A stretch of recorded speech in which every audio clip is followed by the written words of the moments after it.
પોલીસે એક ફરિયાદ લીધી છે, જેવી તેવી કલમો લગાવી છે અને એમ કહેવાય ને કે આ જીવલેણ હુમલો કર્યો છે, છતાંય કલમમાં એવું કંઈ એને નાખ્યું નથી. બાકી અમારા ચેતરભાઈ વેસાવા હોય એ ગ્લાસ ફેંકે તો એની ઉપર 307 થઈ જાય. અમારે યુવરાજભાઈ હોય ગાડી ઊભી રાખી હોય અને એની ગાડી માથે કોક ચડી જાય તો એની ઉપર 307 થઈ જાય. પણ અમારી ઉપર જીવલેણ હુમલો થાય તો અમારી ફરિયાદ સાંભળવામાં ન આવે. સાંભળે તો નાની મોટી કલમો કાઢી અને એને જામીન આપીને તરત છૂટા કરી દે. અને એટલા માટે જ આ ગુંડા તત્વો છે ને એ બેફામ બની ગયા છે. જોકે પોલીસે એનું કામ તો ઢીલું પોચું કરશે દેખાડવા પૂરતું, કારણ કે આપણે મજબૂત છીએ આમ આદમી પાર્ટી તરીકે, એટલે ઢીલા પોચું કામ તો કરશે. પણ મારે મીડિયાના માધ્યમથી બતાવવું છે કે જે લાલ ટોપીવાળો છોકરો હતો, તમે બધાને મીડિયાના માધ્યમથી જોયું હોય છે કે લાલ ટોપીવાળો છોકરો જે છોકરીને ઈશારો કરતો હતો કે હવે તું પથ્થર માર. પોલીસે ગોઈતું હોય કે નથી ગોઈતું મને ખબર નથી, પણ અમે એનું ઇન્સ્ટા આઈડી ચેક કર્યું છે અને હું તમારા માધ્યમથી આ ઇન્સ્ટા આઈડી એનું બતાવવા માંગુ છું.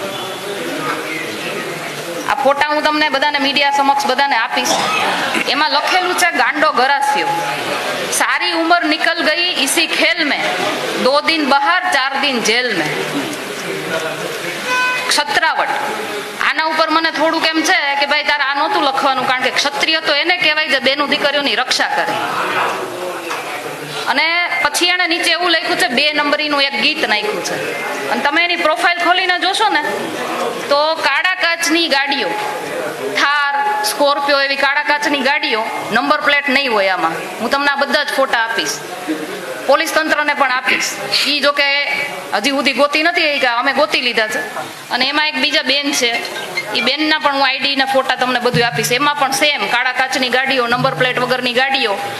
જે હું કહું છું ને ગોંડલની જનતાના અવાજથી કહું છું, તમને એના શબ્દોથી કહું છું કે ચૂંટણી સમયે બેફામ રીતે આવા કાળા કાચની ગાડીઓ, નંબર પ્લેટ વગરની ગાડીઓ જે બૂથ કેપ્ચરિંગ કરવા માટે દોડે છે ને એ જ ગાડીઓ છે આ બધી. અને ગોંડલની અંદર થોડા સમય પહેલા, એટલે 10-15 દિવસ જેવું થયું હોય છે, પોલીસે એક ડ્રાઈવ ચલાવી હતી કે સ્કોર્પિયો હોય કે પછી આ ફોર્ચ્યુનર હોય, થાર હોય, એવી ગાડીઓ છે ને કાળા કાચની હોય ને તો એ ઘેરે પડી હોય ને તો ઘેરે જઈને એને ચેક કરવાની, કાળા કાચ ઉતારવાના, અને એમાં કાંઈ બીજું મટીરિયલ નથી ને એવું પોલીસ આખી ડ્રાઈવ ચલાવી હતી. ઘેરે ઘેરે જઈને જોતા હતા. તો મને એવું લાગે છે પોલીસને આ ગાડીઓ હાથમાં નહીં આવી, આટલી બધી નબળે કે સોશિયલ મીડિયાના માધ્યમથી આવા લુખા તત્વો, આવા ગુંડા તત્વો આવી ગાડીઓના ફોટા મૂકીને પોતાના વોટ જમાવે છે. આટલી બધી પોલીસની નબળે. બીજું મારે એ કહેવું છે કે તમે જોયું હશે, એ લાલ ટોપી વાળો છોકરો હુમલો કરવાનો ઈશારો કરી અને મોબાઈલમાં વિડીયો ઉતારતો.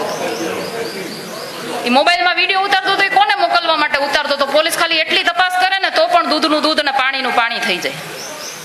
બીજું મારે તમને એ કહેવું છે કે ગોંડલની અંદર જ્યારે મેં સુલતાનપુરની સભામાં અમને માનું ધાવણ યાદ કરીને જે અમને ચેલેન્જ કરવામાં આવી હતી, એ ચેલેન્જને પૂરી કરવા માટે જ્યારે અમે ગોંડલની અંદર ગયા, એ સમયે દરેકના કહેવાય ને કે હાથમાં કાળા વાવટા, એક હરખા કાળા વાવટા ને એક હરખા બેનરો, પ્રી આયોજિત જે કરવામાં આવ્યું હતું, અમારો વિરોધ કરાવવામાં આવ્યો હતો, એ સમયે જે લોકો હતા ને એમાં આ લાલ ટોપી વાળો છોકરો હતો. એ વિડીયો પણ હું તમને મોકલીશ. એટલે ગણેશ ગોંડલ સાથે સીધી રીતે સંકળાયેલા આવા છોકરાને, આવા લુખા તત્વને, આવા ગુંડા તત્વને પોલીસ છાવરે છે. અજાયનો ટોપી વાળો શખ્સ એવું લખે છે. બીજું એક કૃષ્ણાબેનનું નામ તમે સાંભળ્યું હશે, મીડિયાના માધ્યમથી આજ પકડાણા પણ છે. એ કૃષ્ણાબેનનું નામ છે કીર્તિબેન. કીર્તિબેનની સાથે એને છે ને આની પહેલા એક વખત ગાડી સળગાવવાની એક ફરિયાદ હતી એની ઉપર, અને પછી એમાં એ આસાનીથી છૂટી પણ ગયા. અને એની સાથે એ ગાડી સળગાવવાની જે હતી ને FIR, એમાં એક ભાઈનું નામ હતું, અને એ ભાઈનું નામ હું તમને જણાવું. કે ફરિયાદની અંદર એ ભાઈનું નામ હતું નદીમભાઈ, નદીમ સુલતાન. આ પોલીસને મારે એટલું કેવું છે, આ કૃષ્ણાબેનની સાથે આ નદીમભાઈનો શું રિશ્તો છે? એ નદીમભાઈની સાથે આ ઋષિરાજભાઈ જાડેજા જે કોર્પોરેટર છે એનો શું રિશ્તો છે? અને ઋષિરાજસિંહ જાડેજા સાથે ગણેશ ગોંડલનો ને જયરાજ જાડેજાનો શું રિશ્તો છે ને, એ પોલીસવાળા ખાલી આટલું કાઢી દે મને, તો હું તમને સાચા કહું. બાકી તમે કોના ઈશારે કામ કરો છો એ તો મને ખબર છે, એટલે મને તમારી પાસે એવી કોઈ આશા નથી. સૌથી વધારે મારે આશા જો મને કોઈ હોય ને ગુજરાતની દીકરી તરીકે, તો વારે વારે સોશિયલ મીડિયાના અને મીડિયાના માધ્યમથી આપણા માનનીય ગૃહ પ્રધાન શ્રી હર્ષભાઈ સંઘવી પાસે છે. કારણ કે વારે વારે કહે છે આવીને એ કોઈ પણ ચમરબંધીને છોડવામાં નહીં આવે. બેનો દીકરીઓ રાતે પણ રમી શકશે ગરબા, કે મોડી રાત સુધી રમી શકશે. આ દિન દહાડે આવું બધું થાય છે, પણ હર્ષભાઈ સંઘવી ક્યાંય દેખાણા તમને?